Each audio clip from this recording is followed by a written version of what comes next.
Salam sejahtera. Okey, hari ni kita belajar tentang IPPA. Kalau kat tanah awam ni, okey, IPPA mana singkatan untuk Ibu Pejabat Tanah Awam. Tapi untuk medical, IPPA bermaksud inspection, palpation, percussion dengan auscultation. Okey, inspection ni makna pemerhatian. Okey, kita tengok keadaan sakit. Dan palpation, kita sentuh pesakit. Yang ketiga, kita melakukan percussion. Percussion ni maknanya kita letak jari kita di atas badan pesakit dan kita pekas dia. Kita pekas dia, ketuk jari kita. Okey, iaitu makna percussion. Okey. Dan seterusnya auscultation. Auscultation makna mendengar menggunakan stetoskop. Okey, saya tunjuk satu contoh.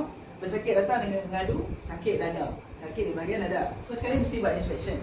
Inspection mestilah kita minta penalar pesakit, buka baju dia. Cik, saya buka baju dia, cik. Kita nak tengok kat bahagian dada cik ada masalah apa-apa tak. Okey. Setelah selesai buka baju, okay, dengan kebenaran pesakit, privasi pesakit kena jaga timing. Okay, kalau boleh tiraikan pesakit ataupun bawa pesakit ke dalam bilik yang ada privasi lah. Okay. Kemudian kita lihat dada dia. Okay. Yang kita nak lihat di bahagian dada adalah sama ada dia kembang dua-dua paru-paru ni sama-sama naik dan sama-sama turun, ataupun satu saja naik, satu saja turun, ataupun kalau contoh pesakit ada fail chest accident, langgar steering, then tulang dia patah, tulang rusuk patah di sini. Bila ada fail chest, dada akan kembang, tapi di bahagian sini akan tidak serata lah. Kita boleh tengok, okay, daripada inspection. Seterusnya kita tengok kepada palpation, mana kita kena sentuh pesakit lah. Okay.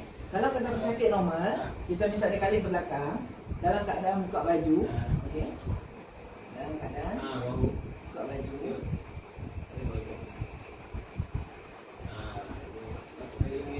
Dan kita buka belakang pesakit. Okay. Kita akan dapati semasa pesakit nafas, tangan kita ni akan sama-sama buka. Dan pesakit hembus nafas, tangan akan sama-sama tutup.